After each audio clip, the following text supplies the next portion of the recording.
Bienvenidos y bienvenidas todos. Nuestro panel va a proceder de la siguiente manera. Primero tenemos una presentación general del tema a cargo de Martín Ramírez, quien ya voy a presentar. Y después tendremos una conversación con, con los otros tres panelistas. Entonces, primero, Martín es biólogo con una maestría en Environmental Economics and Policy de la Universidad de Duke y cuenta con más de 10 años de experiencia en finanzas sostenibles, cambio climático y sostenibilidad. Desde el Dutch Fund for Climate and Development, trabaja en la movilización de capital catalítico hacia proyectos de adaptación, biodiversidad y transición energética en América Latina y otras regiones emergentes. Martín, muchas gracias por aceptar esta invitación. Em, Danos un overview de todo el tema. Muchas gracias. Em, Adriana, te extrañamos acá en la foto, porque siempre es grave en estos temas estar tres hombres, pero ahí está, sí, sí, sí, sí, sí, no lo estoy peleando. Solo estoy diciendo que nos encantaría que estuvieras acá, pero qué Acá bueno estoy que desde la distancia. está ahí. Sí, gracias. Desafortunadamente tenía un viaje. Ya llegará Sí, sí, Rosalía sí. también, que, dale, por favor.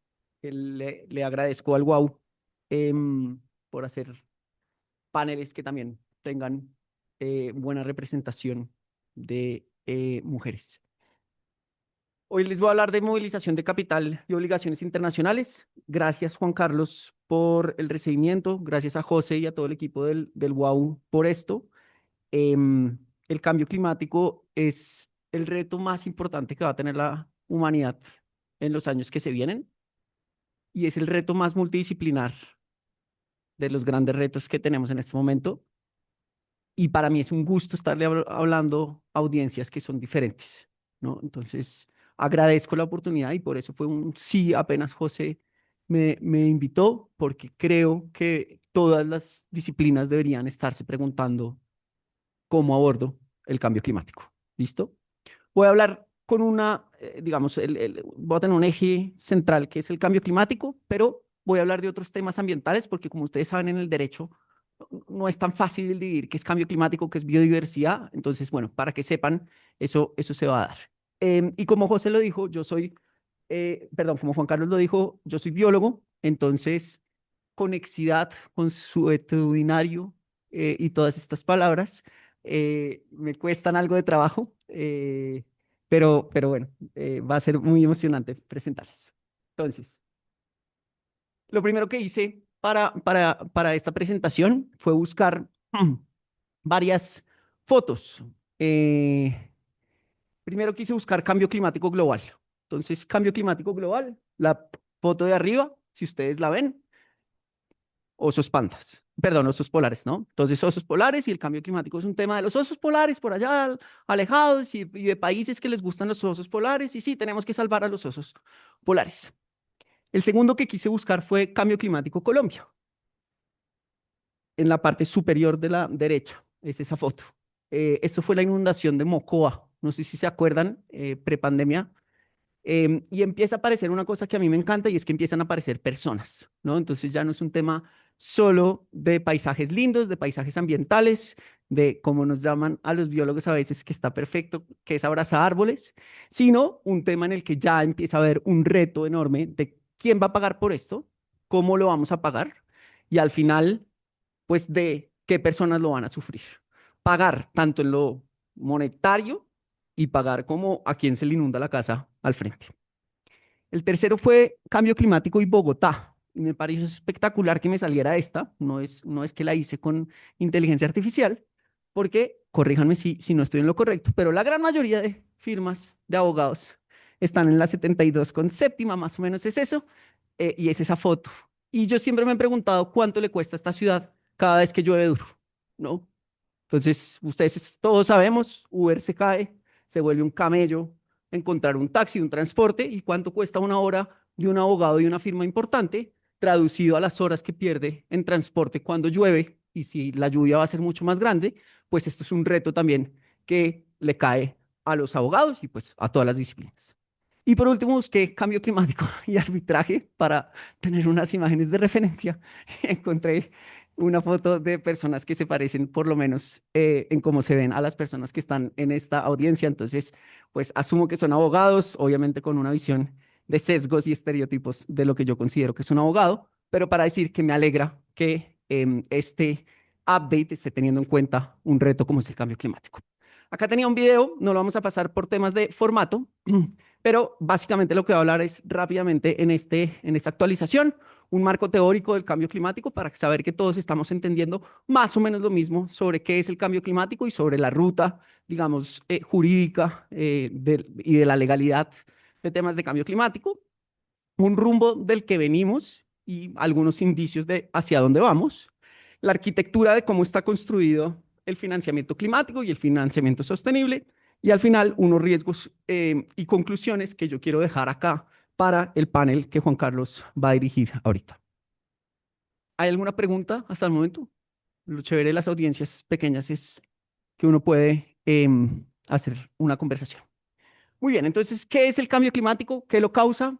¿Y qué hacemos frente al cambio climático? Entonces, en la definición del artículo 1 de la Convención Marco de Naciones Unidas para el Cambio Climático está que el cambio climático es el cambio de clima atribuido, directa o indirectamente a la actividad humana, que altera la composición de la atmósfera mundial y que se suma a la variabilidad natural del clima. Entonces, básicamente, más allá de que lo hagamos de forma directa o indirecta, los humanos y el planeta en general hace unas emisiones de gases de efecto invernadero que están haciendo que la temperatura cambie de una forma, no la variabilidad diaria normal de cambio de noche a día o de lluvia a sol, sino un cambio de los regímenes de cómo se regula el cambio climático. ¿Por qué? El origen, por quema de combustibles fósiles, ahí se hacen emisiones de gases de efecto invernadero, por deforestación, entonces si hay menos bosques, hay menos sumideros de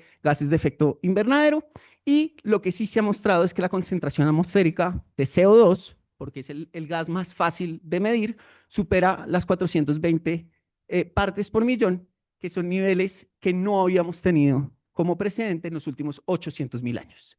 Entonces, mensajes pequeños y co-beneficios que quisiera que se llevaran hoy. Si el que les diga que esto es una cosa que no es humana, no parecería ser el caso. Esto es un hecho que es causado por los humanos, es un hecho que cambiamos el régimen climático. Y si eso es o no, si tenemos un precedente de una era así en el planeta, pues la tenemos hace 800.000 años, ¿no? Entonces, más allá de eso, es importante tener esto en cuenta. Hay una alteración, entonces el efecto que tiene esta causa es que hay una alteración del sistema climático, como ya se los he venido diciendo. Hay un aumento de aproximadamente 1.2 grados sobre niveles preindustriales. Eso está pasando hoy, eso es un hecho. Todos los años superamos las temperaturas. Esto no es que de pronto vamos a llegar a eso en el 2100, ¿no? Que son todos los estudios que uno ve y lee con angustia. Esto es que ya hoy tenemos un aumento irregular de la temperatura, de la temperatura promedio de la Tierra en 1.2 grados. Eso conlleva a eventos extremos, a sequías, inundaciones, ciclones y olas de calor. Y también lleva a pérdida de biodiversidad, acidificación oceánica, que uno a veces el océano lo considera como un territorio allá, que no es de nadie, y muchas veces incluso ni siquiera salen los mapas de los países, y que es importantísimo tener en cuenta que la productividad de los océanos en cuanto a términos de pesca, de comunidades que dependen, es enorme, y un retroceso de los glaciares. Básicamente, dos vías de acción: mitigación del cambio climático es cuando uno intenta reducir las emisiones de esos gases que están llegando a la atmósfera. Y la adaptación es, bueno, venga, miremos entonces en la 72 con séptima, ¿cómo hacemos para que no se inunde cada vez que llueve? Y eso es como uno ajustaría los sistemas específicos humanos. A grandes rasgos, esto ustedes probablemente ya se lo conocen casi que de memoria, pero la reunión de Estocolmo llevó a que el ambiente pues era un tema importante en el derecho internacional y que se iba a tener en cuenta. La Convención Marco de Naciones Unidas de Cambio Climático, ya la he mencionado un par de veces, llevó a que eran responsabilidades comunes, pero diferenciadas. Es decir, que cada agente tenía algunas responsabilidades diferentes a las de otro agente. Agente se puede leer como países, pero no tenía ningún tipo de meta vinculante. El protocolo de Kioto empieza a ser un protocolo vinculante y tiene metas obligatorias, pero solo para países desarrollados, porque los países en vías de desarrollo empiezan a decir, ustedes ya se desarrollaron, déjenos a nosotros también, ustedes son los que tienen que tener metas. El protocolo no sirvió por un montón de razones y se cayó pues todo lo que quería, pero sí llevó a un cambio en el paradigma y estableció digamos, las bases para el Acuerdo de París. En el Acuerdo de París se hacen las NDCs. ¿Qué son las NDCs? A grandes rasgos son los compromisos que cada país llega y dice, yo me comprometo a reducir tanto de gases de efecto invernadero y me encargo de adaptar estos sistemas. Esos compromisos se revisan cada 5 años y deben ser incrementales. Es decir, un país no puede retroceder en sus compromisos que tiene ante el Acuerdo de París. En el 2023 se dio el primer inventario, lo que llaman el Global Stocktake, que fue importante en la COP de Dubái. Y pues entonces ya teniendo un inventario, uno puede empezar a priorizar, hombre, si lo causó esto, pues quién es responsable, cómo es responsable, quién debe pagar y también dónde pues podemos invertir esa plata o esas, digamos, restauraciones monetarias que se den para lograr cambiar todo el sistema ambiental global. Luego aparecen las opiniones consultivas, que me imagino que en los paneles de la mañana ya los hablaron un montón, pero entonces, pues poco a poco, esto se ha ido traduciendo en que distintos entes digan, ojo, porque todos los estados tienen responsabilidades legales ante el cambio climático. Y eso empieza a abrir, como ustedes se pueden imaginar, pues unas tensiones en lo que significa cómo se hace la inversión en temas de cambio climático. ¿Por qué importa? Entonces acá está Rosalía, Adriana y Daniel, que ya nos van a hablar con más profundidad de esto. Pero a grandes rasgos en Latinoamérica hay una brecha de 284.000 millones de dólares anuales, lo que hasta 2030, que son, pues, que han sido estimados por el IPCC. ¿Cuánto más o menos se está invirtiendo de eso? El 30%. Entonces tenemos un 70% de brecha que una de las hipótesis que les quiero dejar acá no es una brecha solo financiera, sino es una brecha también de regulación y de cómo los estados se comunican con sus sectores privados para ver quién paga tanto monetaria como no monetariamente estos efectos. Me puse a buscar las disputas de arbitraje que han existido, me dio que más o menos son 65, 64, 66, dependiendo de lo que uno considere, y cada día aparecen más. Entonces, como se dan cuenta, tenemos una brecha y eso está abriendo pues también unas tensiones y unas responsabilidades que traerá pues unos retos en disputas pues de arbitraje. La pregunta pues para ustedes hoy que les quiero dejar es ¿qué reglas habilitan ese capital? ¿Cómo lograríamos que esa brecha se cerrara mucho más rápido? Y también qué disputas pueden surgir cuando se está moviendo ese capital o cuando no se mueve ese capital. Ya va a terminar. 3 casos que les quería mostrar. Este es Rockhopper versus Italia, el primer caso. Rockhopper, un inversionista británico que hacía explotación petrolera. Italia dice, no, espérese porque le voy a negar esa licencia por temas ambientales. Ya la petrolera había hecho inversiones importantes en temas de exploración, en temas de pues, modelamiento de dónde podían hacerlo, y deciden pues, demandar a Italia, y la decisión en un laudo de 2022 encuentra a Italia o condena a Italia a pagar 190 millones de euros. Yo creo que como caso empieza a mostrar que empiezan a aparecer cada día más este tipo de situaciones porque el tribunal aceptó la denegación como expropiación indirecta. Entonces, espérese un segundo porque acá usted lo que está haciendo es expropiarme. Para ser claro y total transparencia, después por temas procesales, Italia pidió la anulación del laudo y se dio, pero solo les quería contar la parte ambiental, entonces no me voy a detener en esa anulación. Burlington versus Ecuador. Cuando Ecuador establece una reforma fiscal, que en este país hay que recordar que hacemos 5 cada elección de nueva presidencial. Cuando Ecuador saca su impuesto a las ganancias extraordinarias, algo que nada tenía que ver con los temas ambientales ni de cambio climático, Burlington dice, no, espérese, porque esto pues es una expropiación, usted no me está dejando, digamos, operar de la forma en la que nos habíamos acordado hacerlo. Y Ecuador, de forma yo creo muy estratégica, presenta una contrademanda ambiental por daño en el sitio de operaciones, y básicamente gana, el laudo pues prospera y Ecuador recibe 41 millones de dólares en compensación por el daño ambiental causado. Y por último, les quería hablar de uno más reciente, que no está todavía la decisión hecha, pero RWE, empresa de carbón, y Uniper demandan a los Países Bajos por la prohibición progresiva a plantas de carbón, alegando, pues, por supuesto, expropiación, y es un procedimiento en curso, pero Uniper se tuvo que retirar porque el gobierno neerlandés le exigió que retirara la demanda por un rescate que le están dando por todo el tema de la crisis energética que pasó en este país en los años subsecuentes de la pandemia. Entonces, solo para decir que están empezando a aparecer cada día más este tipo de casos y que traen unas consideraciones importantísimas de cómo los estados regulan, pero al mismo tiempo que es proporcional y razonable en esas regulaciones para que los inversionistas las puedan hacer. También hay casos, y esto es importantísimo decirlo, en los que los estados han regulado diciendo un montón de incentivos para lo solar, han quitado esos incentivos, como el caso de España, y entonces el inversionista dice, pero usted me está cambiando las reglas, voy a hacer una demanda.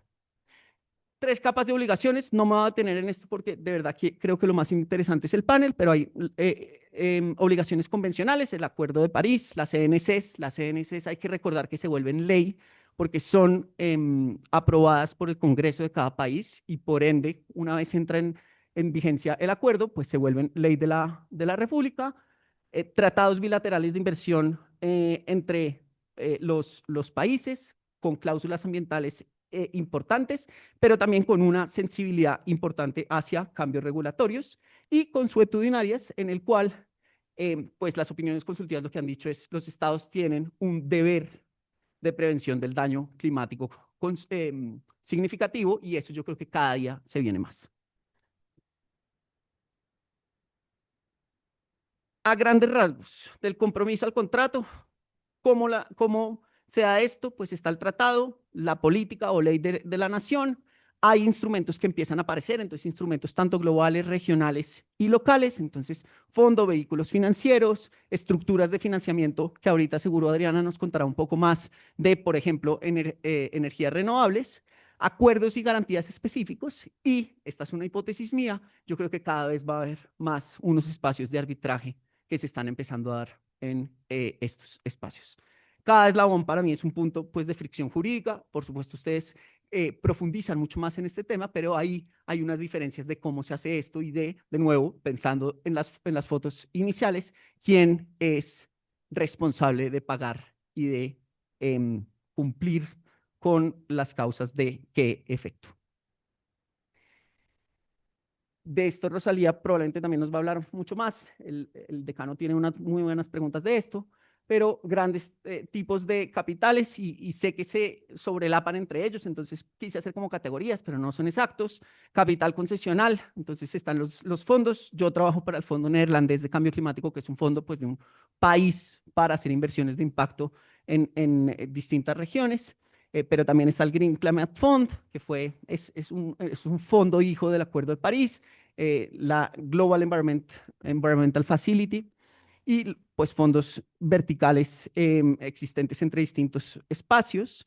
Banca multilateral, la CAF, el BID, el Banco Mundial, que por eso la visión de Daniel es tan importante en el panel y ahorita profundizará, pero que al final lo que intentan es llegar a esos territorios en los que la inversión por sí sola probablemente no va a fluir. Y por último, pues capitales privados, ¿cierto? Quiero hacer un proyecto de adaptación en la mitad de Cundinamarca porque estoy cansado de que las carreteras se inunden con cada lluvia que hay. ¿Eso quién lo paga?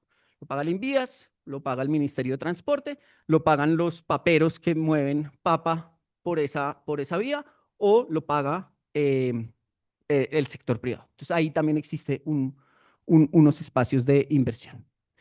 ¿Y dónde pueden nacer las disputas? Greenwashing y taxonomías. Entonces, ustedes probablemente hablaron en la mañana o conocen el término de greenwashing, cuando una compañía sale y dice, mire, yo hago un montón de cosas, ¿no? Pensaba ahorita que subía, muchos de los edificios acá están con LEED, ¿no? Decano, son certificados LEED.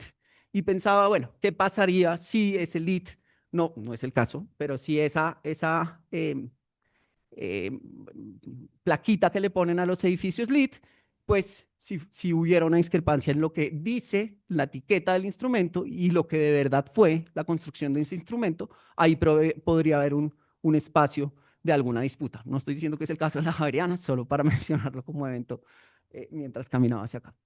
Condicionalidades ambientales, entonces, si yo le pido a alguien que cumpla con un montón de salvaguardas ambientales y sociales, y ese alguien dice que las cumple pero no lo hace o reporta mal de cómo lo hizo, ahí puede haber también un espacio enorme. Con los bonos de carbono, yo creo que está empezando a haber unos espacios gigantes de esto y unos retos enormes. Cambios regulatorios, cuando un estado decide cambiar ese tipo digamos, la regulación sobre un tema en específico, la transición energética. Entonces los estados, los gobiernos más bien empiezan a mencionar muchísimo este tipo de temas y traen unos retos enormes a lo que significa ese cambio. Y por último, las causalidades y atribuciones. Dejo esta solo para los registros que mencionaba José. Les quería contar un poco qué hace el fondo porque no tenía mucho tiempo, pero básicamente proveemos capital de riesgo y deuda en mercados en que la banda tradicional típicamente no atiende o lo atiende de forma más limitada. Tenemos un foco de adaptación en biodiversidad y sectores subfinanciados en Latinoamérica, Asia y África. Hacemos blended finance, que ahora está de moda, estructuras combinadas con socios privados y multilaterales, y pues obviamente tenemos salvaguardas ambientales y sociales como condiciones operativas, no como un adorno en el contrato o como un adorno en los acuerdos. 3 lecciones desde la práctica que creo que va a ser interesantísimo tocar ahorita con los panelistas. Las salvaguardas son la nueva frontera, el que no esté sometiendo estas salvaguardas y cada día son menos maquillaje, ¿no? Entonces cada día va a haber más ojos sobre las salvaguardas y sobre las cláusulas que existen. El derecho internacional empieza a informar el due diligence, clave empezarlo a tener y hay todo un marco que está empezando a regir esto. Y por último, yo sí creo, y esta pues es de nuevo una hipótesis, que el arbitraje empieza a ser el siguiente foro que existe y por ende, pues este foro, perdón, es tan especial y tan emocionante para personas como yo que trabajamos en cambio climático para que ustedes también empiecen a ver las oportunidades que existen. Muchas gracias.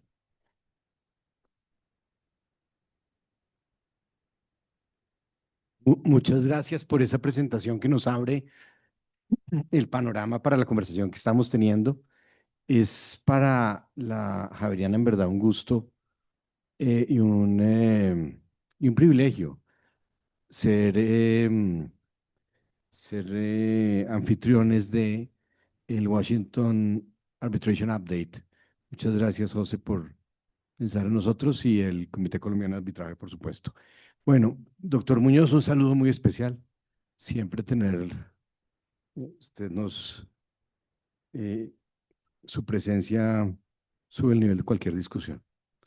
Em, quiero dar inicio eh, presentando a la doctora Rosalía Román Urcullo, que es la jefe jurídico, técnicamente es Chief Counsel of Non-Sovereign Operation Legal Affairs, ¿no es cierto?, de la CAF, donde lidera el grupo que apoya la inversión privada y de garantías financieras no soberanas en cerca de 20 países que son miembros, incluyendo Project Finance, finanzas corporativas, equity investment y transacciones de mercados financieros.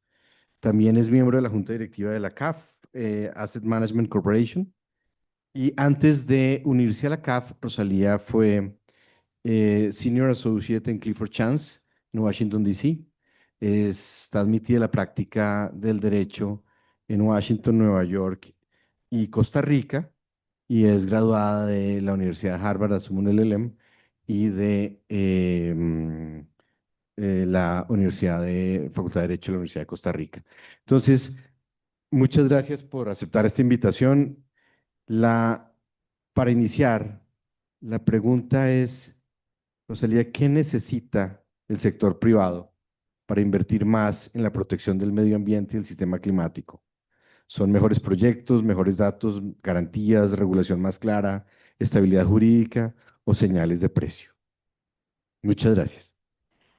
No, muchísimas gracias a usted por esa generosa introducción y a mis copanelistas. Y bueno, hola a la audiencia, por supuesto. Muchas gracias por la pregunta y realmente nosotros vemos esta pregunta desde adentro porque realmente nos hemos convertido en el Banco Verde de Desarrollo Sostenible de la región, acompañando al sector privado y al sector soberano también en operaciones verdes en el día a día. De hecho, para el 2024, 41% de la cartera de CAF fue verde y eso nos da una perspectiva muy concreta de dónde están los verdaderos cuellos de botella. Mi respuesta concreta a su pregunta es todo lo que mencionó. O sea, creo que se necesita un poco de todo eso. Y creo que es una pregunta muy importante para los latinoamericanos y caribeños porque finalmente esta es la región más biodiversa del mundo. O sea, 60% de la biodiversidad global está en el continente americano. Entonces es muy relevante. Y bueno, la selva amazónica es el hábitat más diverso también del continente. Mire, yo les voy a contar sobre dos operaciones recientes que hicimos, un poco para que ustedes vean el rol que nosotros tuvimos y cómo ayudamos a básicamente movilizar recursos, que era lo que mencionabas. O sea que realmente hoy en el sector privado y de riesgo cuasi soberano, si quieren, o sea, no soberano, ese es probablemente el rol más importante que tenemos los multilaterales. Bueno, uno es el caso de Engie en Chile, en el que en el 2025 estructuramos un préstamo AB con etiqueta verde por un monto de 400 millones a favor de Engie Energía Chile. Ahí movilizamos aproximadamente 150 millones de dólares de BBVA, CACIB y SMBC. Esto es un ejemplo, obviamente, de cómo el involucramiento del banco, de una multilateral como lo es CAF, fue fundamental para que todos estos bancos entraran a largo plazo a financiar, bueno, proyectos muy importantes, porque finalmente eran proyectos solares, eólicos y sistemas de almacenamiento de energía con baterías en Chile. Por supuesto, las multilaterales tenemos finalmente inmunidades y privilegios y con esta estructura de AVE, los B-lenders, que son estas entidades que yo le mencionaba, que por supuesto no son latinoamericanas, es decir, es movilización internacional o extrarregional de capital, se ven muy atraídas por estar abajo de la umbrella de CAF. Y el segundo caso es uno más reciente y es el cierre en el 2026 de una garantía parcial de crédito que firmamos con el Banco del Pacífico en el Ecuador por 225 millones, en el cual permitimos que se movilizasen hasta 500 millones de dólares de una institución financiera también en Nueva York hacia la región latinoamericana. Entonces, bueno, esto no es un préstamo, es una garantía, o sea, es contingente y tiene como beneficiarios finales a estas instituciones financieras internacionales. Entonces, bueno, ¿qué permitió esta garantía? Permitió que un banco latinoamericano finalmente tenga acceso a los mercados internacionales de deuda y por medio de este crédito al que ellos acceden, bueno, tienen mejores condiciones y también, por supuesto, pueden financiar programas como de agroindustria sostenible, pymes lideradas por mujeres, pymes exportadoras. Entonces, estos son, yo creo que dos ejemplos muy concretos en los que hemos participado recientemente, en los que contribuimos a la Agenda Verde y vuelvo a la respuesta concreta que se necesita un poco de todo. Y creo que, bueno, un poco tenemos que ir buscando las oportunidades que hay, intentar cuando los proyectos, a veces, muchas veces los proyectos que se presentan no son 100% bancables en su momento, pero bueno, el banco puede ayudar a estructurarlos y hacerlos bancables en efecto y más atractivos. Y es ese rol catalítico, movilizador, en el que creemos podemos agregar muchísimo valor hoy en día. Muchas gracias, Rosalía. Creo que vamos construyendo la respuesta a una pregunta compleja que es el tema de este panel. Seguimos en este momento con mi querida amiga Adriana Espinel. Adriana te va a presentar Adriana, que la ven ahí en la pantalla porque la semana pasada estuvimos aquí en Bogotá, pero ahora está en Londres. Adriana es árbitro nacional e internacional con más de 24 años de experiencia, liderando equipos legales y asesorando a multinacionales líderes, energía en infraestructura, instituciones financieras, empresas de servicios públicos y desarrollos inmobiliarios. Estudió Derecho en la Universidad de los Andes y estudios de posgrado en legislación financiera en la misma universidad, en energía en la Universidad Externa de Colombia. Además, cursó estudios de arbitraje en American University en Washington. Es una impulsora activa de de la transición energética.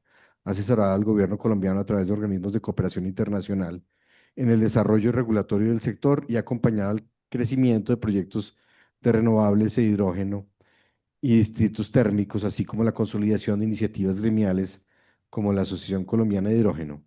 Es profesora de posgrado de Derecho Energético de la Universidad Externado de Colombia y ojalá de la Javeriana también, y participa como conferencista en foros nacionales e internacionales.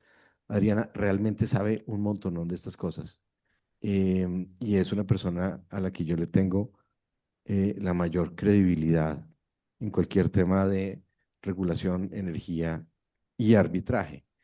Em, Adriana, dado toda esa presentación, una pregunta fácil. ¿Qué cuellos de botella financieros frenan el desarrollo de energías limpias, como permisos, conexión a la red, riesgo cambiario, demanda insuficiente o incertidumbre regulatoria? ¿Y dónde están las oportunidades más atractivas de inversión en descarbonización de Colombia? Generación renovable, transmisión, almacenamiento, hidrógeno, eficiencia energética, transporte limpio, industria o agricultura, o cualquier pedazo de esa pregunta que quieras responder. Muchas gracias. Gracias, Juan Carlos. Pues primero agradecer tus generosas palabras.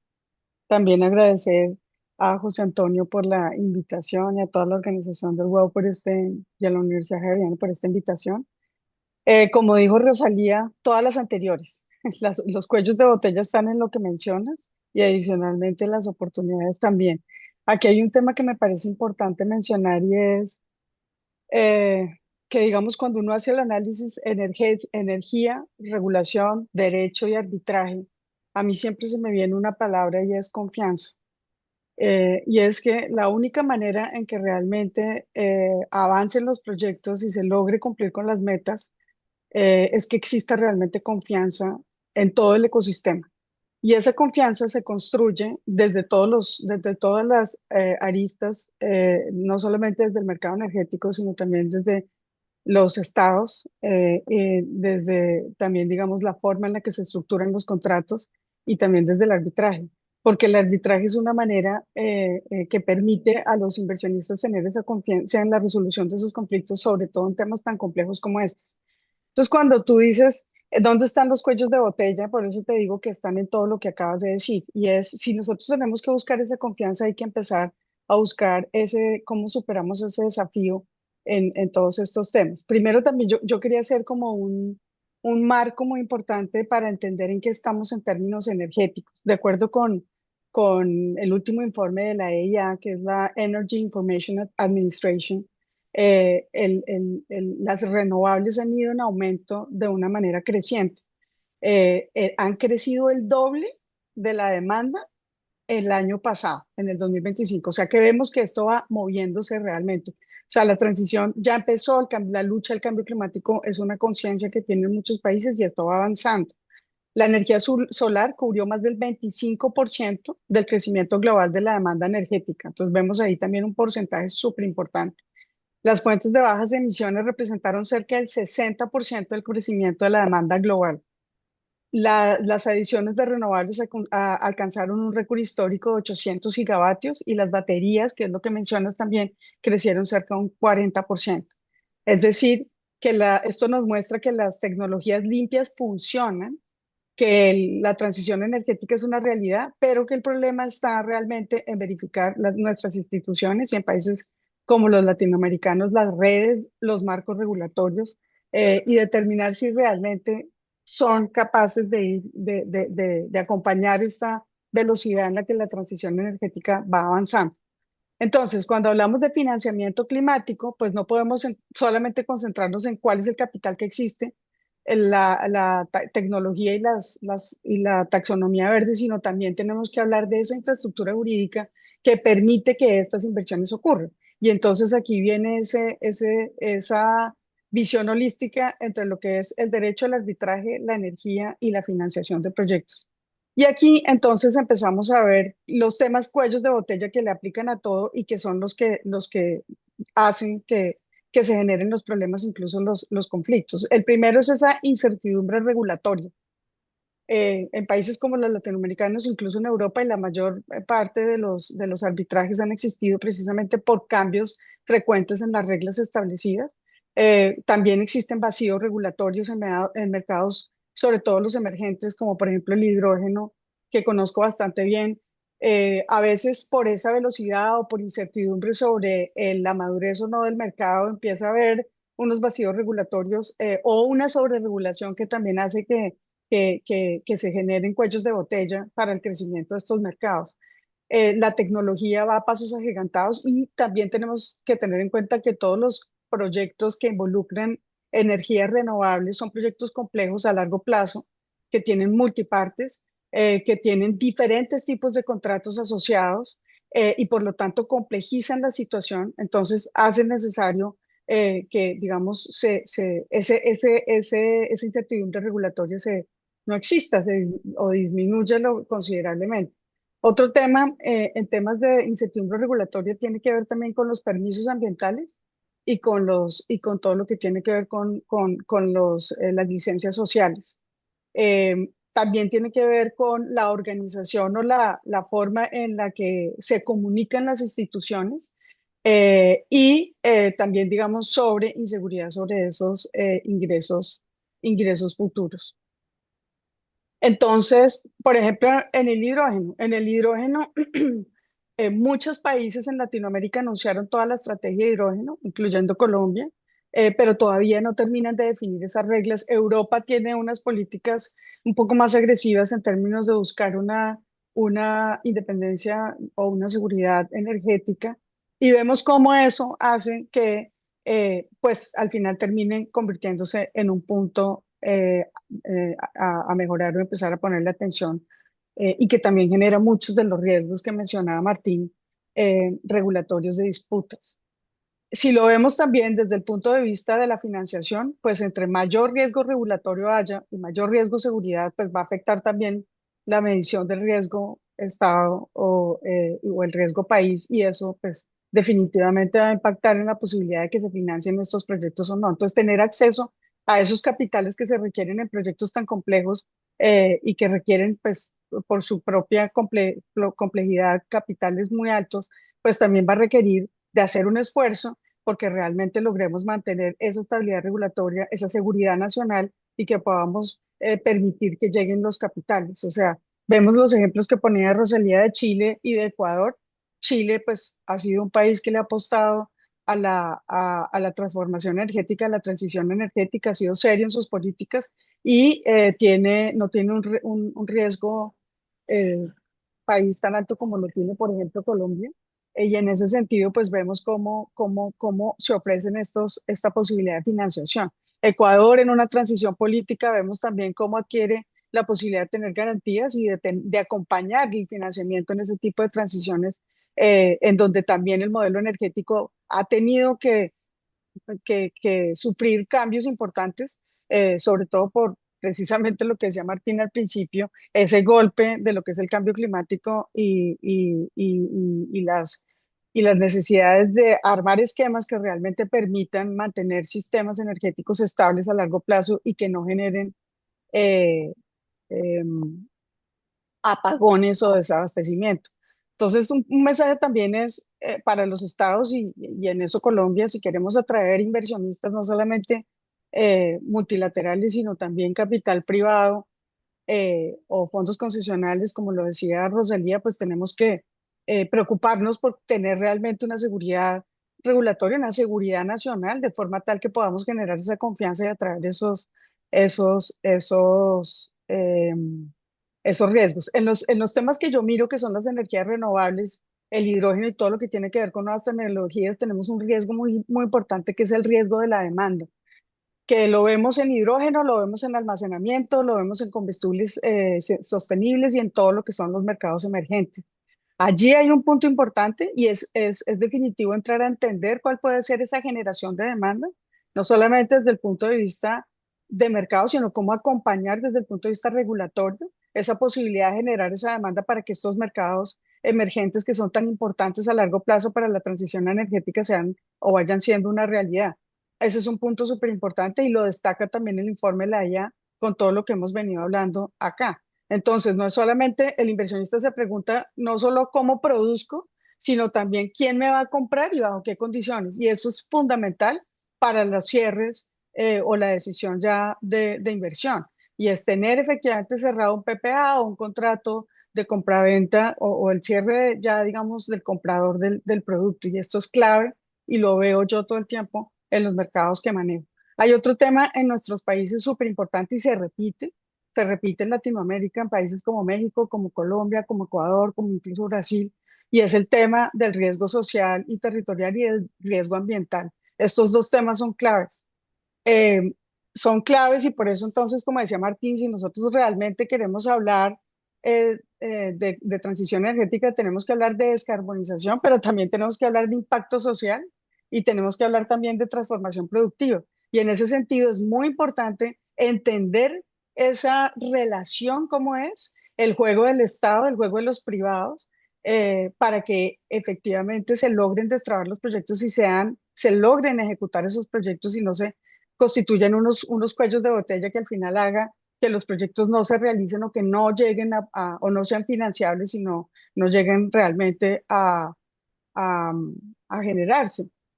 Em, entonces, pues digamos que aquí he tratado de mencionar los que me parecen más importantes y este último, pues es interesante porque necesitamos también invertir en capital social y capital institucional. Hay otro tema importante antes de terminar, eh, Juan Carlos, y no sé si me ayudarás ahí con el Sigue, tiempo, y es lo que sigue. tiene que ver con todo lo que tiene que ver con capital institucional y también de infraestructura.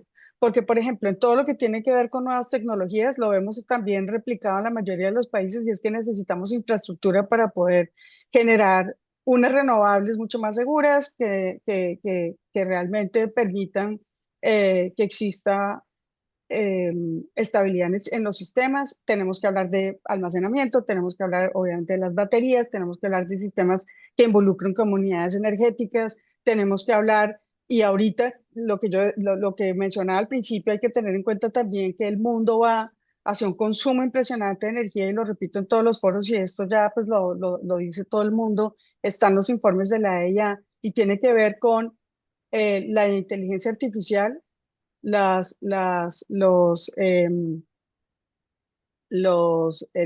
bases de los bancos de datos y todo lo que tiene que ver con la transformación también de electrificación o de consumidores también de electrificación intensiva. En esos puntos se requiere también pensar en cómo integramos esa demanda y cómo integramos en los sistemas como lo está ya haciendo Europa y cómo en nuestra región lo podemos hacer de una manera inteligente para ir acompasados y aprovechar esas oportunidades. Entonces, el tema de invertir también en infraestructura de redes, infraestructura para conexión, infraestructura de puertos se vuelve también fundamental. Muchas Donde, gracias, Adriana. bueno, y quiero, sí, no sé Sigue. si me concentré solo en los cuellos y en las oportunidades, creo que están en eso, ¿no? Las oportunidades están en lo que decía Rosalía y es, nosotros somos en América, en Latinoamérica y el Caribe, somos regiones privilegiadas desde el punto de vista de recursos. Tenemos recursos de todo tipo, eh, recursos naturales, tenemos sol, tenemos viento, tenemos biomasa, tenemos geotermia y tenemos también otros temas como minerales estratégicos, y tenemos que aprovechar esa posibilidad y eso que nos da, digamos, que nos ha dado la misma naturaleza y aprovechar las oportunidades de lo que se requiere afuera. Obviamente los temas geopolíticos también presentan dificultades, pero también presentan oportunidades en temas, por ejemplo, en materia del hidrógeno, para fertilizantes, producir ese hidrógeno verde que lo podemos hacer con la riqueza que tenemos, de recursos renovables, y también generar los derivados, como por ejemplo el amoníaco verde, que permitan a su vez, digamos, generar urea verde y fertilizantes de forma tal que aprovechemos las oportunidades de lo que está pasando hoy en el momento. Pero si no tenemos seguridad, digamos, regulatoria, si no tenemos una estabilidad regulatoria, una seguridad física de las personas, y no empezamos a pensar en cómo acompasamos rápidamente la necesidad de infraestructura, pues no vamos a llegar a eso. Y también creo importante y un tema bien interesante es lo que mencionaba Martín sobre el Acuerdo de París y las diferentes opiniones consultivas, porque esto también es una oportunidad en el sentido de que realmente hay un compromiso y que si bien estas decisiones no son obligatorias, generan un precedente importante no solamente para el arbitraje, sino también para la aplicación, digamos, y la responsabilidad de las empresas y de los estados en ese sentido, que permite dar una mayor, digamos, fortaleza a la transición energética. Gracias, Juan Carlos. No, muchas gracias a ti. Excelente. Bueno, la siguiente pregunta es para Daniel Gutiérrez. Daniel es el fundador y el CEO de Shambhala y también cofundador de Saving de Amazon. Tiene un máster en Environmental Change and Management en la Universidad de Oxford. Y cuando le pregunté, ¿qué quieres que diga de ti? En lugar de una hoja de vida muy larga, me mandó lo siguiente. Busco contribuir al cambio de paradigmas que necesitamos para afrontar la crisis ambiental. Y les puedo decir que es verdad. Daniel ha estado nadando con delfines en el Amazonas con mi esposa y lo que ella me dice es que de los ambientalistas jóvenes comprometidos con entender el mundo en el que estamos y desde él transformarlo, no es poner una bomba al mundo en el que estamos, sino transformarlo desde adentro. Daniel es quizás en Colombia, de los que yo conozco, el más representativo. Es un gusto darte la palabra. Ah, pero tú tengo que hacer la pregunta. Si no, quién sabe qué locura va a decir. Em, la pregunta para ti es, ¿qué riesgos y oportunidades se desprenden del desarrollo del mercado previsto en el artículo 6 del Acuerdo de París? Gracias. Bueno, muchas gracias Juan Carlos por esa linda introducción y a todos los panelistas, al WAU por la invitación. Bueno, antes de hablar de lo del Acuerdo de París, me parece como muy interesante toda esta conversación, lo que mencionaba Adriana. Yo estaba finalizando abril en Santa Marta, en la conferencia para la transición más allá de los combustibles fósiles, donde se podría llegar a pensar que era como el lugar donde estaban todas las ONGs progres ahí como de todo el mundo ahí como tratando de state the points de lo que piensan. Y yo estaba ahí en la preasamblea de pueblos, que era como donde todas las ONGs estábamos ahí hablando y conversando. Y el punto que más las ONGs querían hablar y en el que hubo más personas ahí como metidas como para tener una conversación era sobre los ISDS, o sea, pero no era sobre un tema de que, bueno, entonces necesitamos que tenemos una regulación muy clara de los arbitrajes, sino era, venga, es que solo tenemos que acabar. O sea, esos ISDS son definitivamente de las, pues sí, como de las brechas más importantes que tienen los países hoy en día para poder hacer una verdadera acción climática. Pensaremos cosas distintas, pero me pareció interesante hacer esa anotación. Bueno, entonces sobre el artículo 6, entonces ya Martín acá nos expuso de manera muy clara que el Acuerdo de París habla de unas NDCs, que son estos compromisos que se ponen los mismos países para ver qué tanto van a, si se quiere, descarbonizar sus economías, cuántas emisiones de gases de efecto invernadero van a hacer. Cada país se pone sus propias metas, entonces eso es algo muy importante, que se supone que tienen que ser lo más ambiciosas posibles. Ahora, después sale el artículo 6 que permite que entonces, de acuerdo a estas metas que se ponen los distintos países, eh, haya intercambio de emisiones primero entre los países, ¿no? Entonces, como, ay, yo no logré conseguir esta meta tanto como lo quería, entonces yo te puedo pagar a ti, Suiza le puede pagar a Ghana, Ghana está muy bien con sus metas, entonces yo le pago una plata y yo recibo, como por decirlo así, sus emisiones extra. Entonces, primer punto súper importante. Esto crea incentivos para que los países no se pongan metas muy estrictas para poder acceder a esos mercados. Porque entonces ahí va como un tema que también se conecta con esto otro que quería decir en torno al Acuerdo de París, y es el tema de que la línea base que yo me pongo sobre qué tanto yo voy a descarbonizar, de eso va a depender a qué tanto dinero yo puedo llegar a obtener. Entonces ahí es posible que sucedan como incentivos cruzados. El ejemplo más claro del mundo, lo que está sucediendo hoy en día en Colombia con la mayoría de créditos de carbono que se venden en el mercado voluntario. O sea, más allá de todas las críticas que puede ya llegar a haber sobre las salvaguardas sociales, que ha sido donde más se han enfocado las críticas del mercado de carbono, la gran mayoría de las líneas base que se han puesto los proyectos, acá no estamos hablando de los gobiernos, sino los proyectos privados, han sido autoimpuestas por ellos mismos. Entonces, ellos han tenido un incentivo y yo me he puesto a observar con mucha atención lo que está sucediendo con estos proyectos y es que dicen que el territorio que se supone que va a poder, que iba a ser deforestado, va a tener mucha deforestación y eso hace que entonces se vayan a ciertos resguardos indígenas que no tenían ningún tipo de peligro de deforestación porque históricamente no tenían ninguna deforestación y puedan entonces cobrar un montón de plata porque ellos mismos son los que pusieron las condiciones de cuál podría llegar a ser la línea base. Entonces, en torno a eso, pues como esa pregunta de lo que abre el artículo 6 del Acuerdo de París sobre cuáles son los incentivos que tienen los países o ya voy a seguir más adelante los proyectos para inflar o no sus líneas base, pues eso creo que es una conversación como muy importante que también debería estar en nuestras cabezas. Ahora, entonces, ahí ya llega otra dimensión del Acuerdo de París que es algo como muy importante.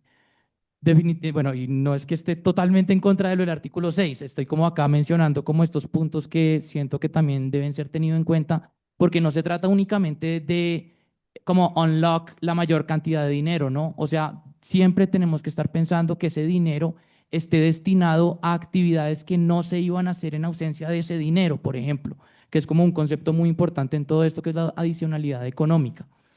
Entonces, con el Acuerdo de París, entonces después sucede algo que compete mucho a nosotros como colombianos y como gente de América Latina, que es no solo el artículo 6.2, que fue lo que les comenté, que es como transferencias entre países, sino que ya se pueden hacer transferencias entre proyectos y países.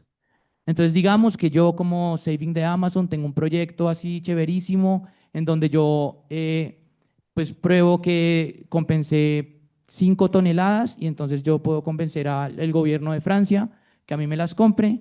Entonces a mí el gobierno de Francia me compró a mí como Saving de Amazon esas 5 toneladas, pero entonces acá ya van como los catch del asunto. Para que eso pueda llegar a suceder, el gobierno colombiano tiene que estar de acuerdo con esa operación.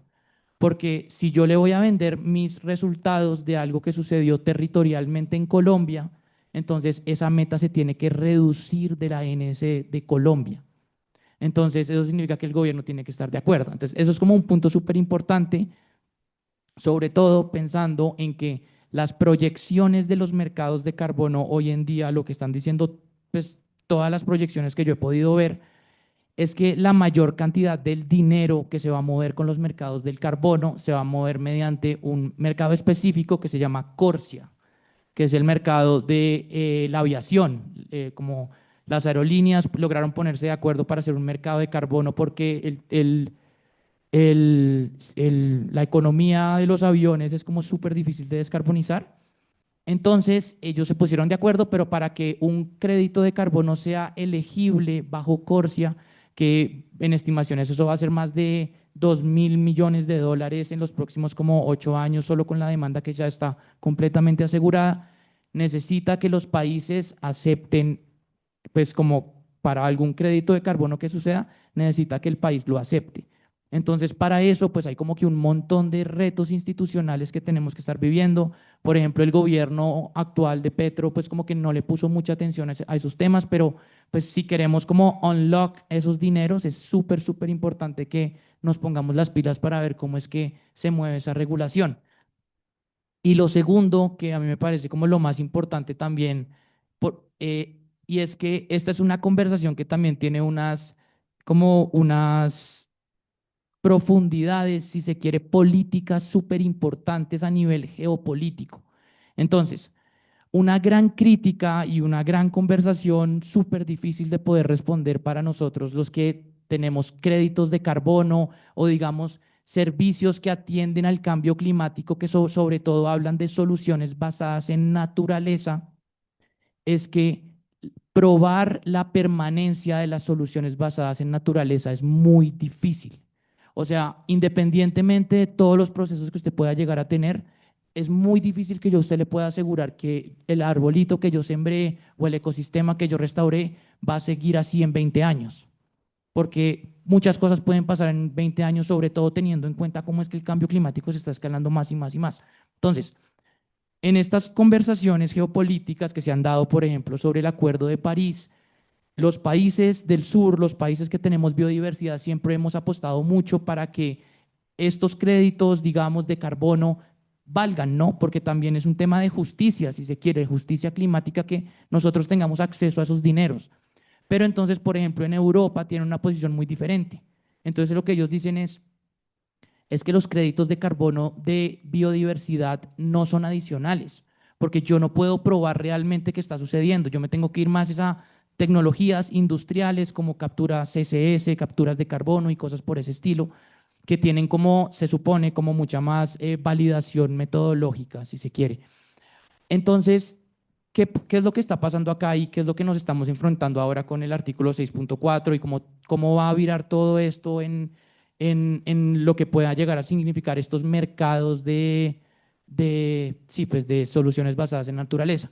Nosotros, los países de América Latina, vamos a tener que dar esa lucha política allá en los espacios de las COPs y esos espacios para que estos créditos realmente sean validados bajo artículo 6, que todavía las metodologías de 6.4 no están completamente definidas.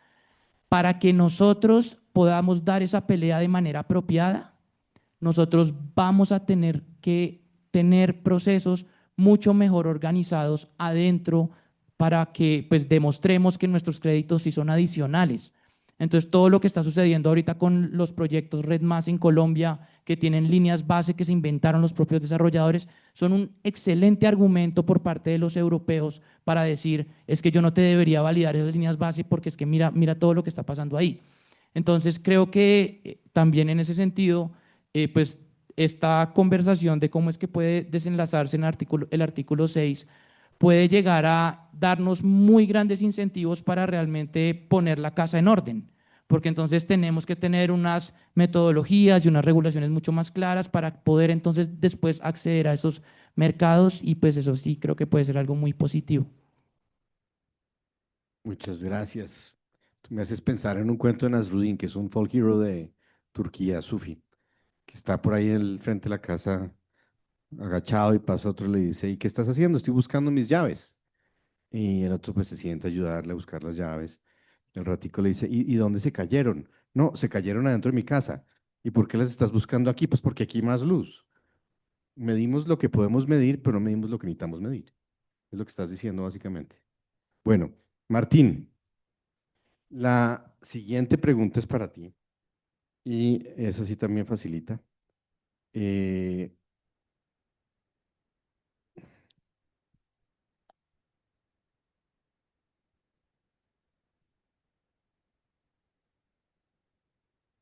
¿Qué condiciones deben existir para que un proyecto de restauración, agricultura sostenible o conservación sea, entre comillas, bancable? Gracias. Rosalía mencionó el 41% del portafolio de CAF. A 2024 fue verde.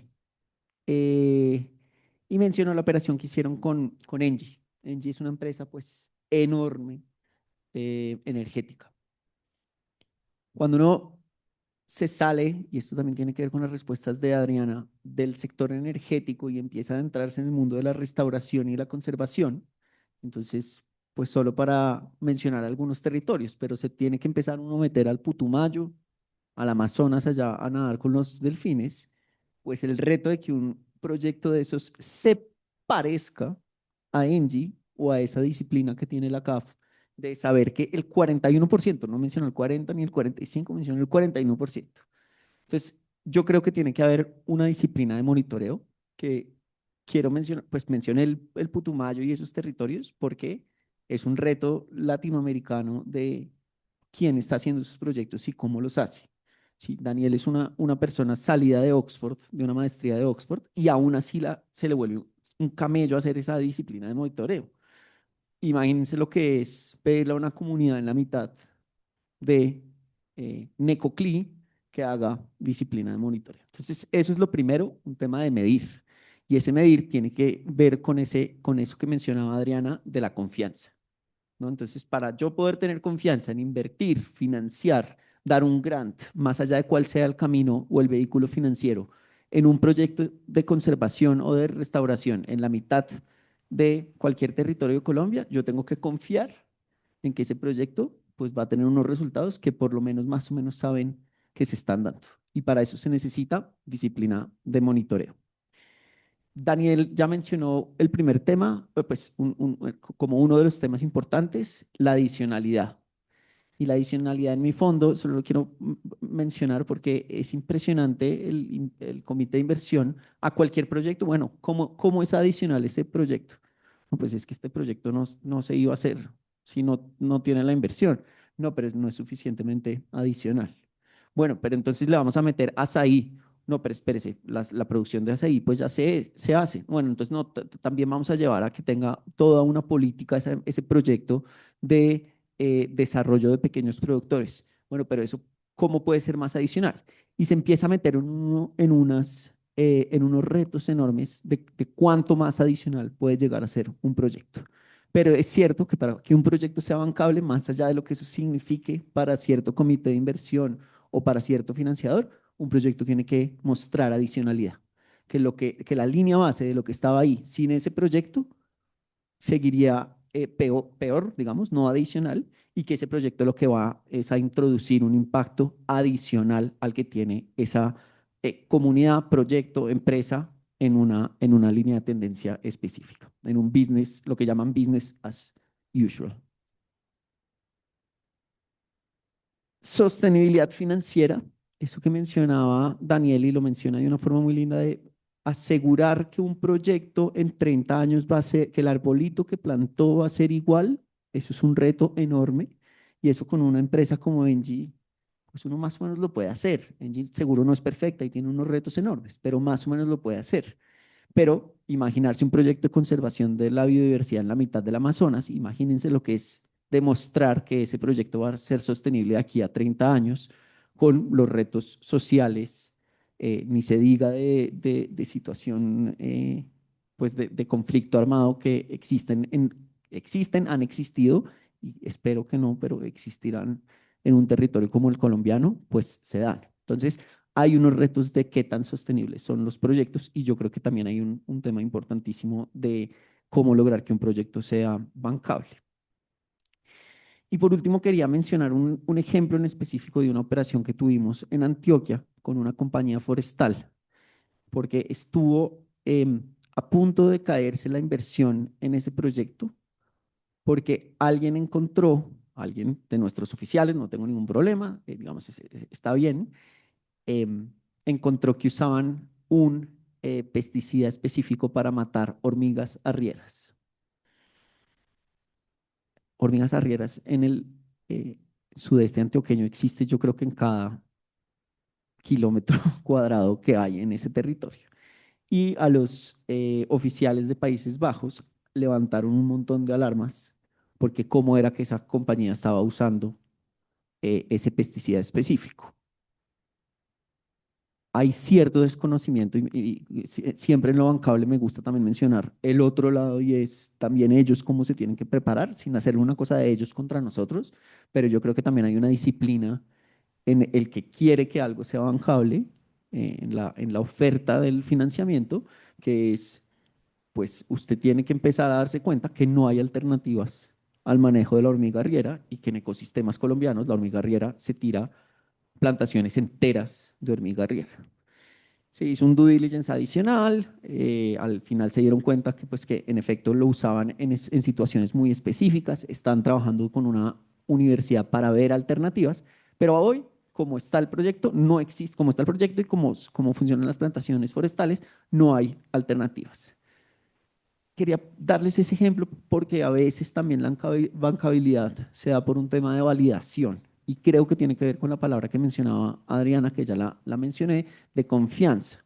¿Sí? Entonces tiene que haber confianza en usted por qué está usando eso, cómo lo usa, de qué manera, etcétera, para yo poderme presentar como un proyecto bancable y no un proyecto que va o en el que usted no puede confiar.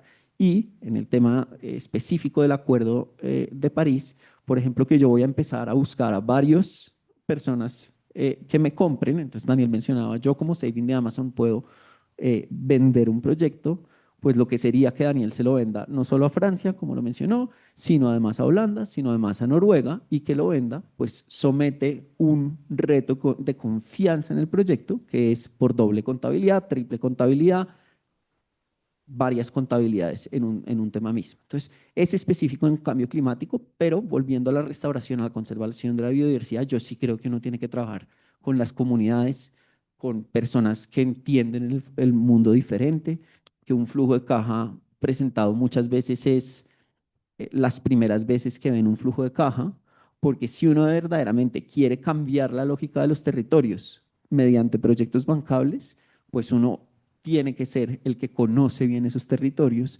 y no necesariamente el proyecto el que conoce cómo volverse bancable.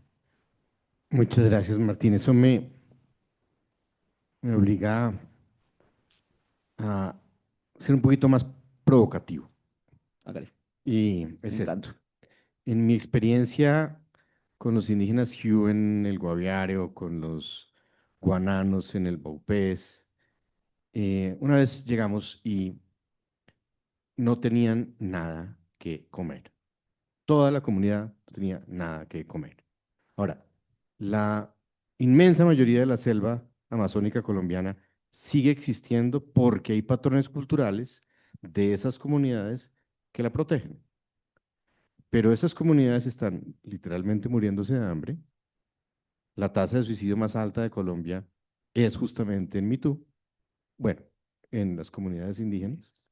¿Y no será que el tema de la financiación, queremos proteger el medio ambiente y para ello mandamos economistas y biólogos a que midan y analicen? ¿No será que hay que mandar más antropólogos a que entiendan qué es lo que realmente lo está protegiendo y cómo al ir desapareciendo eso, no solo no vamos a avanzar, sino que vamos a retroceder? ¿Le respondo? ¿O es una pregunta retórica? Hágale, hágale. No, la respuesta yo creo que es, no puedo estar más de acuerdo. Yo quise tocar un poco el tema de la multidisciplinariedad en el financiamiento, ¿no? Lo que pasa es que, pues, ¿qué significa? Perdón, te voy a usar de ejemplo y sé que te he usado, y la CAF es, digamos, toda mi admiración a la CAF, pero lo que significa contratar antropólogos para la CAF para que vayan y miren una operación, ¿sí? De verdad, en la forma de operacionalizar eso. Le vamos a mandar este video a Sergio. ¿Ah? Sí, sí. Vamos a Sergio este video. Sí, espero que no. Pero, pero realmente esa palabra bancable es una palabra, y entonces acá, pues usted me abrió un mundo, pero es una palabra pues de cómo hemos conocido el mundo, hasta europeo-céntrico, hasta, ¿no? Como ahí uno pues le puede dar un montón de vueltas a eso. Pues yo sí creo que lo primero es proteger el mundo, pues por la belleza del planeta en el que vivimos, más allá de las garantías, más allá de las deudas concesionales. Pero pues entiendo que el mundo ha funcionado de unas maneras, los mercados funcionan de ciertas maneras, y hay que decirlo también, los mercados siempre los mira, o las palabras como bancables las miramos como algo malo, y la verdad es que donde más ha habido movilización de recursos ha sido en los mercados de carbono, que a uno que hay muchos retos y que pueden mejorar de muchas maneras, completamente. Uno va y mira la oficina licencias ambientales, ¿cómo se llama? De la ANLA, con los registros del impuesto al carbono, y al parecer son folios y folios y folios físicos. No hay un procedimiento ni un registro establecido para los proyectos de carbono. Entonces, pues los retos, si usted tiene un reto así en una oficina en Bogotá, con profesionales competentes, que los servidores públicos se matan todos los días, o muchos servidores públicos se matan todos los días para hacerlo lo mejor posible, pues no me imagino lo que es el reto también con los indígenas de decirles, hagan un presupuesto y mándenme ese presupuesto y esa propuesta para yo podérsela presentar a mi fondo. ¿Sí? Entonces, coincido con usted, yo creo que tenemos que aprender de otras disciplinas, no solo tenemos que aprender, sino también volverlas centrales, y también pues hay unos retos de cómo funciona el mundo y de cómo lo opero hoy y del mundo que quiero construir. Para terminar, un punto específico de ese que usted dice, pero me llamó la atención el tema energético, y es el 70% de la Guajira, del GDP de la Guajira depende del carbón, directa o indirectamente. El 70%. ¿Qué estamos haciendo para hacer transición de la Guajira? ¿Sí? Y no es tan fácil como decirle, y ahí entra la sociología, la antropología, a ese personaje que maneja un camión en una planta de carbón, en una mina de carbón, que se vaya a sembrar aguacates. O sea, esa persona no quiere irse a sembrar aguacates, no quiere... Entonces también hay todo un ejercicio ahí de entender las realidades de cada persona. Después de los cierres de mina, en las poblaciones en las que se cierra, hay un 70% de casos de personas con desmejoras, con impactos en su salud mental, ¿no? Porque pues de un momento a otro no tienen la actividad económica que tenían.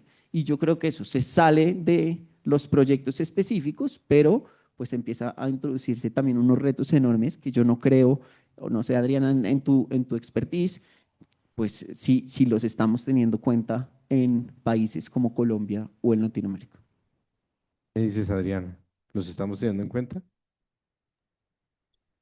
Que ahí viene un tema complicado y de lo que tú mencionabas, Juan Carlos, yo siempre pensaba en eso y es, no es tanto como cuál es la disciplina que vaya ya pues a analizar, pero sí lo importante es que hay que tener la conciencia que los grupos étnicos, las comunidades étnicas, tienen una forma particular de ver la vida y que tenemos que respetar. Entonces, lo importante es que exista un gran conocimiento sobre cuáles son esas diferencias, cuál es esa cultura, qué es lo importante para esa cultura, para que pueda haber un equilibrio de convivencia entre los dos grupos. No se trata de que la empresa llegue y ponga su punto de vista y le parezca que los otros no entienden. Y eso, digamos, ya ha venido, de eso ya hay un recorrido en Colombia, ¿no? Digamos que arrancan las empresas con sus propias ideas, después se dan cuenta que eso no puede pasar, luego las comunidades, digamos, también una perversión de las comunidades de cierta manera, como tú lo mencionas, porque hay una cierta ingenuidad. Entonces, llegar a esos cambios tan complejos y encontrar, digamos, beneficios económicos, empieza y resulta ser complejo, pero ellos también tienen unas maneras de hacerlo. Y en La Guajira, pues hay más, hay mayor complejidad porque adicionalmente están, bueno, y en otras zonas del país, pero hablando de La Guajira también porque tenemos grupos al margen de la ley, mucha violencia, narcotráfico, etcétera, que hace que esto se complejice. Entonces, oyendo a Martín, yo lo que pienso es, esto es un problema complejo, pero al final, como todo lo complejo, tiene soluciones sencillas, y es que de lo aprendido podamos hacer, digamos, hacer unos cambios posibles. Y creo que de todo lo que se habla acá, vuelvo y insisto sobre el tema de la confianza y lo que hablaba Martín traería otras cosas. En todos los temas de financiamiento, y hablamos de artículo 6, porque es que todo esto es muy importante porque sin esos recursos no va a ser posible la transición energética. Y tenemos que empezar a ser creativos de cuál es la forma de traer esos recursos. Y en países como los nuestros, en donde no somos países ricos, no, a excepción de Chile o Brasil, que tienen la posibilidad de poner desde el Estado grandes sumas de dinero, que tampoco son países ricos, pero por lo menos no son tercermundistas, es muy diferente nosotros o los otros países de Centroamérica en donde no están los recursos. Entonces tiene que haber un mayor compromiso del Estado eh, desde la política pública y desde la ejecución, el seguimiento de la ejecución, porque como dice Martín, debe haber un tema de trazabilidad, un tema de gobernabilidad global, hablando de artículo 6, pero si no tenemos una gobernabilidad en nuestros países, pues va a ser muy difícil poder llegar a la obtención de ese tipo de recursos. También una captura de valor, que es lo que decía Daniel y Mauricio en el sentido de, bueno, ¿qué es realmente cuál va a ser el beneficio real para la comunidad? ¿Cómo hago esa trazabilidad y monitoreo y logro que efectivamente eso sea así? Desde afuera uno ve muchísimo interés de los fondos en que esto sea una realidad y en promover esquemas de financiamiento que logren que esto sea así. ¿Cuál es el cuello de botella que uno se encuentra? Y volvemos a lo mismo, que no hay en algunos países un verdadero compromiso desde el punto de vista del Estado para que realmente exista esta transición. Entonces, el problema, y hablo desde Colombia, también es muy complejo. Y es un tema de que cada quien haga su papel. El Estado que genere una política pública seria, que además sea el garante de las comunidades y de las comunidades étnicas, de las negritudes, de los grupos sociales desprotegidos, que es su labor, con conocimiento y con presencia y con personas que conozcan. Obviamente esas son las disciplinas que tú mencionas, los arqueólogos, los sociólogos que conozcan a fondo, porque hay que conocer a fondo realmente esas comunidades y los proyectos que han tenido éxito en La Guajira, como AES. ¿Cuál ha sido el éxito? Que realmente se involucraron en conocer y utilizar como intermediarios las personas que realmente saben. Y también uno ve que cuando hay estas dificultades de llegar a un acuerdo es porque tampoco hay una ausencia completa del Estado, en donde tampoco puede haber el que resuelva los conflictos, sino que queda trabado. No es un tema solamente de normas. Entonces pienso que es muy importante esa posibilidad y también obviamente recuperar la seguridad nacional, porque si ya empiezan a haber otros fenómenos como la captura por parte de grupos al margen de la ley de ciertos territorios, pues es mucho más difícil aún llegar a acuerdos y a consensos. Y De va a ser acuerdo. mucho más difícil en ese sentido que los proyectos se ejecuten y que haya este tema. Entonces, al final, como el mensaje que quiero decir es, para estos temas que le apuntan al financiamiento de artículo 6, que son confianza, trazabilidad, gobernanza global, captura de valor y soberanía, los tenemos que aplicar en cada uno de nuestros países desde la política pública y con el compromiso de las empresas y de las comunidades. Eso se puede hacer. Y en la transición, pues hay mucho en juego, ¿no? Mucho en juego, porque Claro, hay muchos riesgos asociados a lo que yo mencionaba al inicio en la estructura de los proyectos, pero creo que lo podemos, que lo podemos lograr. claro. Yo creo que hemos ido Es que cubriendo este tema ya, es muy para ir largo. cerrando, Adriana, yo quiero volver, mire, vamos desde la canoa en el Guainía hasta la sala de juntas de Sherman Sterling en Nueva York. Está el problema de la financiación para la transición o para la preservación pasa por todos esos sitios. Entonces yo quiero uno muy importante, doctora Rosalía, es qué papel deberían jugar las garantías multilaterales para reducir el riesgo percibido por inversionistas privados.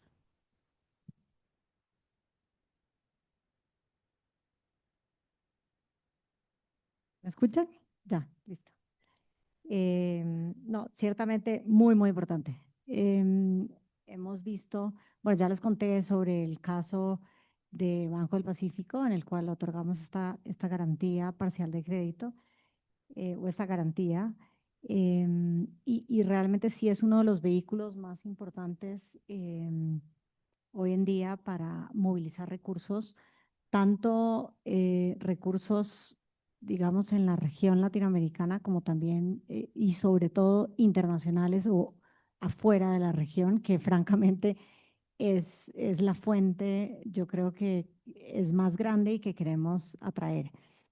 Em, y la realidad es que estas garantías pueden permitir, y les voy a hablar de otro caso, muy exitoso también en el que trabajamos recientemente, que vale la pena, porque básicamente es un ejemplo en el cual, este es un caso en El Salvador, es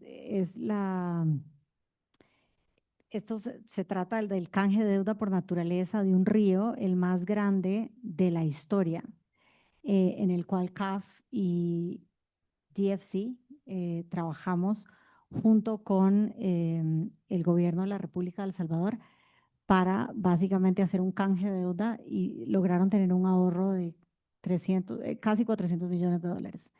Entonces, básicamente, ahí vemos cómo estas garantías o standby letters of credit o policy risk insurance, como queramos llamarles, porque no todas son idénticas, lograron darle la confianza y el credit rating, básicamente, a las notas que iba a emitir la República de El Salvador para hacer este canje de deuda. Esta es una transacción que cerramos a finales del 2024 y el acuerdo fue estructurado por JP Morgan y respaldado, como les digo, por CAF y DFC, con el objetivo de canalizar muchos recursos para proteger este río que se llama el río Lempa, que es un río muy importante en El Salvador. Básicamente, cómo funciona en síntesis es que la República logra recomprar, o sea, dado la estructuración que hacemos los tres o la participación de las tres entidades financieras que les mencioné, ellos logran recomprar deuda existente que ellos tienen, más onerosa, con descuento, y dicha deuda se logra reemplazar por una deuda menos onerosa, respaldada por las garantías de CAF y DFC, generando ahorros por menor tasa y por la mejora crediticia de la nueva deuda, gracias a el credit rating que tienen bueno, CAF y DFC. Y básicamente, bueno, también hay un ajuste del perfil de los vencimientos. Entonces, en síntesis, como les digo, fue una transacción muy, muy exitosa y es un ejemplo muy concreto, a mí me gusta ser concreta, de cómo las garantías son un vehículo de movilización de recursos y son realmente o sea, y para ejemplificar a su pregunta, ¿cuál es el papel que estas garantías pueden generar en no solo la percepción del riesgo, es en la realidad del riesgo? Y eso, la realidad es que el mercado habla más claro y más duro que cualquier cosa que podamos hablar en este panel. Entonces, cuando el mercado y los inversionistas dicen esta estructura disminuye el riesgo, en general es porque así es. Perfectamente claro. Yo creo que quedó muy, muy bien respondida la pregunta. Pero terminando ya para cerrar el panel, una preocupación que tengo es, a ver, el mercado de capitales hace una cosa muy bien, que es traer capitales. Las comunidades indígenas en Colombia y en otros países, también en el DRC, en el Congo Basin hacen una cosa muy bien, y es vivir de una manera en el que el impacto ambiental es reducido, como decía Adriana, y que preserva esa armonía con la naturaleza. Pero hay un montón de intermediarios en la mitad y no logramos conectar esas dos cosas. Entonces, de manera suficiente como para que logremos salir del catch-22 en el que estamos, un poquito. El hecho cierto es que no estamos progresando. O sea, el calentamiento, vamos para atrás. O sea, el hecho cierto es que si seguimos por el camino que vamos, nos vamos a cocinar. Y pues eso no es bueno. Entonces, digo, el planeta. Entonces, pues el hecho cierto es que tenemos que hacer algo distinto. Entonces, Daniel, la pregunta es, ¿cómo se puede atraer capital institucional, fondos de pensiones, aseguradoras, fondos soberanos, hacia proyectos de naturaleza y clima que suelen tener horizontes de tiempo largo y en los cuales la participación de las comunidades, un contrato que se hace en una servilleta no es tan parecido a los, en alguna época de mi vida me tocó hacer un Structured Finance, hacer un contrato de este tamaño en 25 copias. ¿Cómo se hace eso, Daniel? Bueno, entonces, gracias Juan Carlos. Yo quiero también hacer una pequeñísima reflexión antes de responderte la pregunta. Y es que creo que quienes trabajamos en temas de ambiente muchas veces tenemos la percepción de que el problema está allá, que el problema está allá en la deforestación que está sucediendo en el Amazonas, que el problema está allá pues como en, digamos, la pobreza de ciertas comunidades, que sí, obviamente hay problemas allá, pero pues ese problema se da porque en Bogotá tenemos una ciudad de 10 millones de habitantes que vivimos de maneras completamente no sostenibles. Y mientras haya estas dinámicas de demanda de este tipo de servicios, pues la oferta va a seguir funcionando de esa manera y vamos a seguir perpetuando sistemas extractivos. Entonces ahí como que sí es una reflexión que yo me llevo mucho, pues muchas veces de estos espacios es que también tenemos que ver entonces cómo podemos cambiar nosotros, ¿no? Entonces como entender que lo que necesitamos más allá de todos estos pues de recursos es un cambio en nuestros propios paradigmas para que dejemos de consumir tanto, que apuntemos más hacia la suficiencia, que consumamos productos que sí le hacen bien al planeta y que sí están pensados para el bienestar de las comunidades locales que lo necesitan. Entonces, ahí ya para responder un poquito tu pregunta, Juan Carlos, yo algo que estoy convencido y pues es lo que intentamos trabajar en Saving de Amazon, no siempre con éxito porque son dinámicas muy difíciles las que se ven allá en territorio, es tratar de pensar en sistemas, ¿no? Como tratar de pensar en cómo yo puedo estructurar actividades y yo cómo puedo plantearle a potenciales financiadores actividades que piensen más desde cómo es que se estructuran economías, sistemas de vida, culturales, sistemas de gobernanza que realmente permitan que después pues como no haya dinámicas extractivas dentro de los territorios y las personas puedan llegar a suplir con sus necesidades básicas. Entonces, de ahí yo creo que pues como el, sí, como el silver bullet, digamos, como lo que más se pensaría que deberíamos estar trabajando es temas de bioeconomía.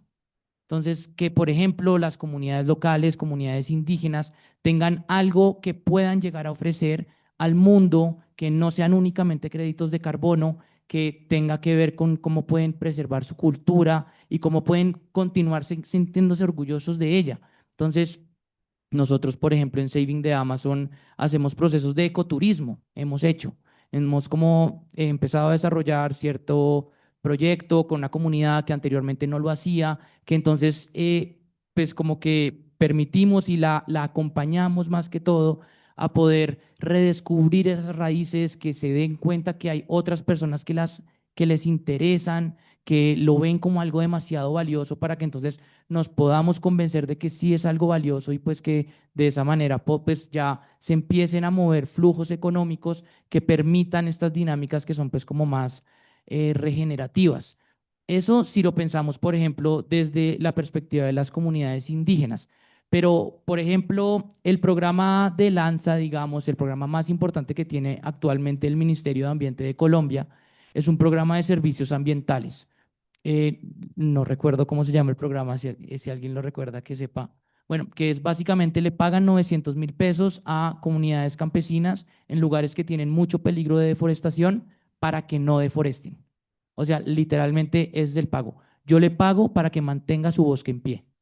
Y ese pues ha tenido excelentes resultados. O sea, creo que más del 95% de las comunidades han dicho, listo, yo le mantengo el bosque en pie. Ahora tenemos algunos problemas porque hay unas dificultades de gobernanza relacionados con grupos armados y etcétera. Pero entonces yo me pongo a preguntarme como bajo perdón, sigo con la historia. Entonces, ¿qué pasó ahorita con ese programa? El gobierno nacional dejó de darle dinero a el Fondo para la Vida que estaba financiando ese programa, porque entonces las prioridades del gobierno no se fueron hacia lo ambiental en sus presupuestos. Entonces se le dejó de pagar ese dinero a estas comunidades que estaban entregando ese dinero. Claro, entonces ahí nos damos cuenta que siempre estas dinámicas de financiamiento pueden llegar a tener este tipo de dificultades. Entonces, pues, volviendo a este proyecto de las comunidades locales que están recibiendo este pago por servicio ambiental, yo cuando estaba haciendo mi maestría hace 3 años, ya habían empezado este programa. Entonces yo, pues como uno de mi tesis de maestría, fui a visitar estos lugares y fui a hablar con las comunidades que estaban recibiendo ese dinero. Y algo que encontré fue que el recibir ese dinero y el ver y el darse cuenta que el bosque en pie vale algo, que es por medio de tener el bosque en pie que ellos pueden reforzar su identidad cultural, su sentido del ser, muchísimo más allá que solo hablar del dinero que reciben, es algo que puede llegar a generar que ellos se den cuenta por sí solos que les va mejor teniendo el bosque en pie y que tienen que desarrollar sus economías teniendo en cuenta que deben tener el bosque en pie. Y esos son pues como los sistemas que considero yo tenemos que estar pensando para poder acceder a esos fondos que después tal vez no se necesiten para tan largo plazo, ¿no? Como si yo ya estructuré unas condiciones y unos sistemas que ya son regenerativos y resilientes por sí solos, pues creo que el mejor de los escenarios es que podamos nosotros desarrollarnos con nuestras propias capacidades sin necesidad de estar necesitando fondos de préstamos o de fondos internos para hacerlo. Gracias, Daniel. Yo no sé si estoy de acuerdo contigo y creo que no del todo, pero no importa, eso nos daría otros 7 horas de panel discutir esa pregunta y no la tenemos. Y hay un tipo aquí que en la mitad que quiere decir algo. Venga. Pero no quiero, antes de darle una mención a ustedes cuatro y que todo el equipo de Wow que ha hecho esto posible.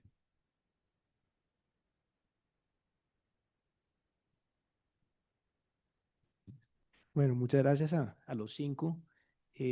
Tengo una pregunta para Martín y tengo un comentario. La pregunta para Martín es muy puntual, sobre todo teniendo en cuenta la experiencia que tienes, no solamente en biología, sino en el fondo en el cual trabajas, que es internacional, que tiene altos estándares de, de, de- de fomento de proyectos relacionados con el medio ambiente. La pregunta es si a partir, por ejemplo, de los nuevos sucesos en materia de las opiniones consultivas, sobre todo aquella de la Corte Internacional de Justicia, pero no solamente eso, en tu fondo o en otros fondos que conozcas, se están teniendo se está teniendo en cuenta como exigencia el respeto de esas salvaguardas o no, o si la respuesta es no, eso ya se hacía, entonces pues en realidad no cambia nada si tú estás viendo algo distinto en la banca privada, ¿sí? O en otro tipo de banca, si estás viendo algo o si eso en realidad no ha movido la aguja para ningún lado, ¿sí? Esa es la pregunta y si quieres piénsala y tengo un comentario y es algo que decía también Daniel y es el tema que tiene que ver digamos que con todo lo que pasó en Santa Marta.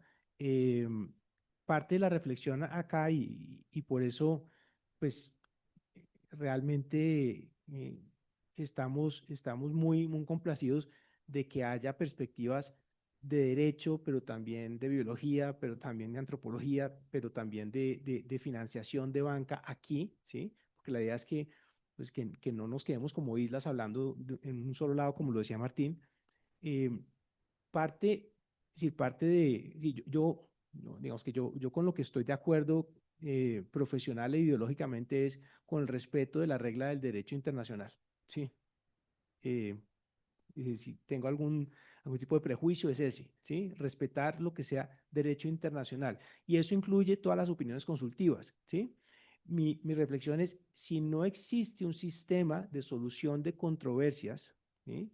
Y si el derecho internacional no tiene la capacidad de ver inversión, por ejemplo, los bonos de carbono, ¿sí? Si no tenemos la capacidad de ver eso como inversión o si no tenemos la capacidad de ver cierto cambio de deuda pública como algún tipo de inversión, ¿sí? Y si esos acuerdos no se protegen, entonces que se cumplan va a ser imposible, ¿sí? Entonces, por eso yo creo que acabar con el sistema de arbitraje o con un sistema de solución de controversias internacional es contraproducente incluso contra el medio ambiente. Pero esa es una reflexión. Y ahora a la pregunta a Martín. Gracias, José, por la pregunta. Yo creo que sí. La respuesta corta es sí, está habiendo cambios. Sí, yo creo que ya no hay un family office en el mundo o un fondo de inversión de impacto en el cual no se tengan en cuenta las salvaguardas. De hecho, yo diría que, no sé, 60% del tiempo que abarcamos en un proyecto específico es relacionado con las salvaguardas. Cada vez es menos el tiempo que se pasa en temas, llamémoslos financieros o de la operación del proyecto, y la gran mayoría es en las salvaguardas. Ahora, de ahí a que sea por las opiniones consultivas, yo creo que eso se va, pues usted bien sabe, como asentando a lo largo de los procesos, pero yo sí creo que está habiendo un cambio grande. Y yo sí creo que cada vez más, para bien o para mal, no creo que este punto sea solo positivo, pero con las redes sociales, el costo reputacional hace 40 años, yo creo que era como, ay, sí, voy a salir en El Espectador, tal, y ese costo era percibido mucho menor. Vuelvo a decir, para bien o para mal, pero que ahora también haya un costo reputacional de decir, usted no cumplió con una salvaguarda específica en la mitad de de la selva del Matavén. Yo creo que eso tiene unos retos enormes para una compañía, para un sector privado, para los agentes pues, del Estado, ¿verdad? Entonces, creo que eso también ha traído como acompañado a las opiniones consultivas unos cambios en la forma de cuidar la reputación de una marca y por ende una traducción en cada día tengo que ser más cuidadoso con el desarrollo, diseño y cumplimiento de esas salvaguardas. En esa nota positiva, vamos a cerrar este panel por dos razones. Lo primero, porque el panel que viene es aún mejor. Entonces, es fantástico. Yo quiero agradecer muy especialmente a ustedes cuatro porque ha sido una conversación para mí fascinante. Muchas gracias. No resolvimos el problema, pero ahí vamos avanzando. Ahí vamos avanzando. Muchas gracias de nuevo.